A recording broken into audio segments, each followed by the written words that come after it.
Ripple is a proposal for a new riverside swimming facility at Sydney Olympic Park.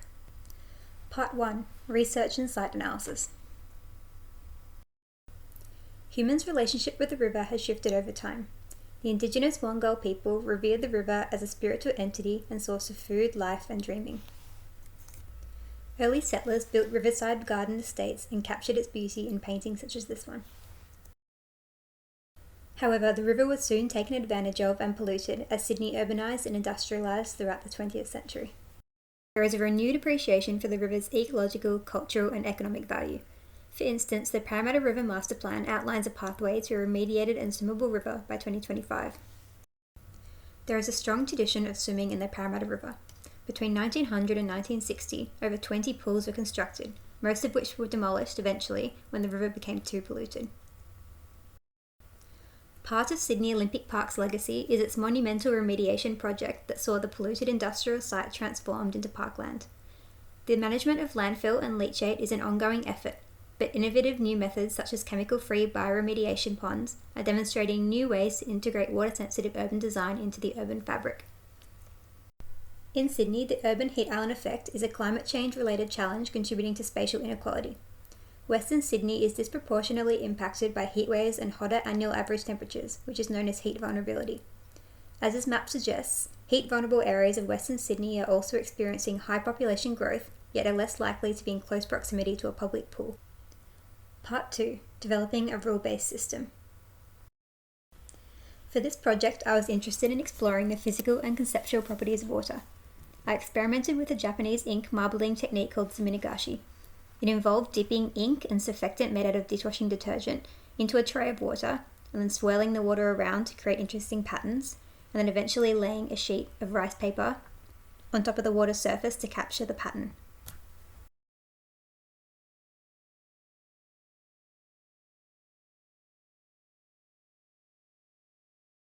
I also tried repeating the process using the KUKA robot to try and eliminate some of the human error in the process. Here are some of my early results with this process.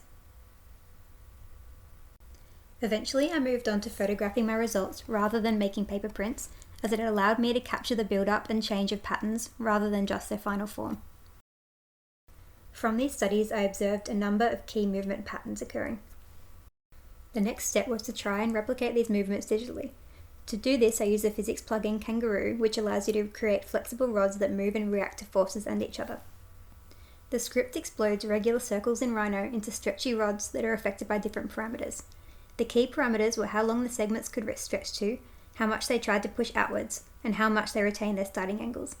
I also used a sphere packing component to stop the circles crossing over each other, and a boundary curve to force them to interact with each other. Last, I added a vortex component to simulate some fluid effects. These slides show some simple Kangaroo generated patterns based on my 4 key movements from earlier. The parameters are listed below each one. And here is a quick comparison between my photos from earlier and the Kangaroo drawings produced by the script. Moving on to some more complex starting geometry, here is a series of drawings made using multiple vortex points inserted. The next step was to move from 2D patterns to 3D forms.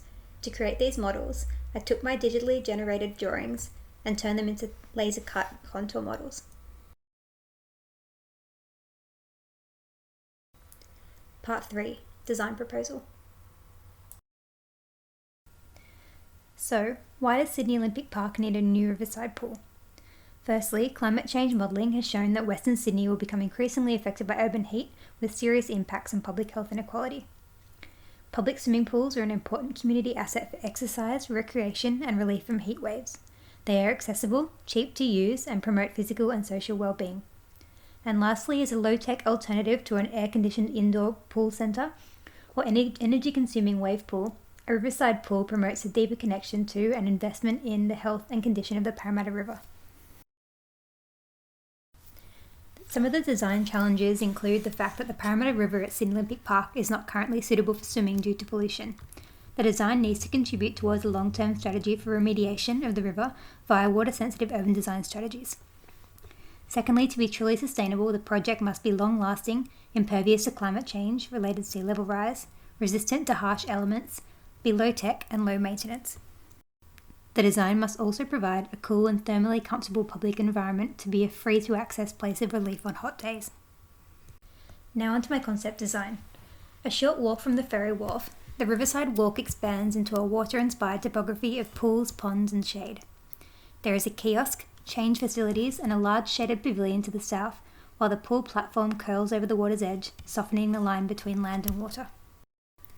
Rough activity zones were first organised around the central circulation spine, with pools located on the water side and facilities and remediation ponds located on the land side. I then referenced these geometries into the script to begin to generate some fluid iterations. The resulting design is a fluid and engaging playground that morphs and activates the river's edge into a variety of different conditions. The Discovery Ponds are a place for adults to stroll amongst nature and children to explore, get their hands dirty and observe native flora and fauna including the golden bell frog, black swan, white-faced heron, long-finned eel and eastern snake-necked turtle. At the heart of the pond is an outdoor classroom for school field trips. With the script, I used a weaker axial strength parameter and a weaker bend strength parameter to create shapes with more folds and bends. This created small nooks and corners for flora and fauna to inhabit, and led to meandering, winding paths between the ponds. The children's pools are designed as a playful landscape of miniature islands and atolls to evoke play and imagination. The pools are safe and shallow and can be easily observed by parents sitting along the adjacent stepped promenade. To generate the children's pools, multiple vortex components of different strengths and operating in different directions were inserted amongst the starting geometries to generate chaotically swirling, playful shapes.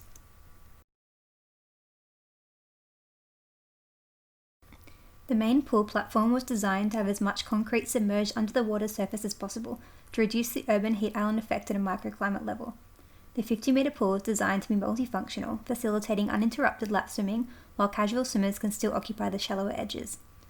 Shaded spectator seating and the natural auditorium created by the step promenade encourage the pool to be used for community events.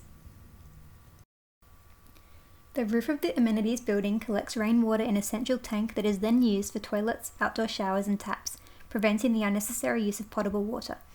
Grey water is pumped to adjacent bioremediation ponds, where it is naturally treated before re-entering the water cycle.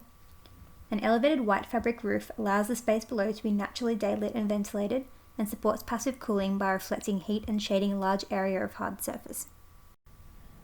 The undulating walls of the amenities building are robotically cut from sandstone and evoke a geological feature in the landscape eroded and smoothed by water over time.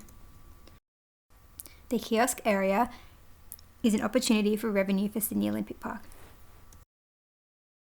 The stormwater collection ponds collect downhill surface runoff from Blaxland Park.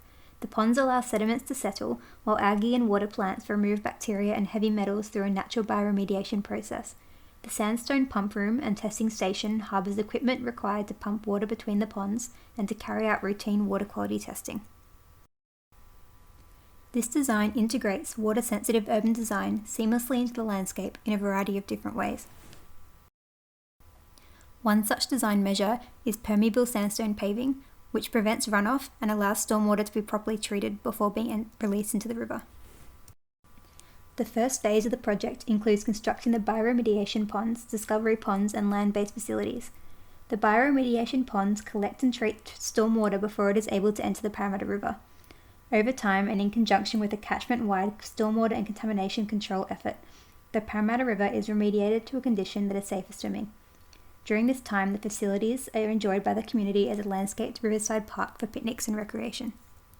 Once the Parramatta River is assessed as safe for swimming, the second phase of the project involves constructing the pool platform. The platform is constructed from concrete on pile footings with steel shark deterring barriers. The levels of the platform are designed to accommodate predicted sea level change.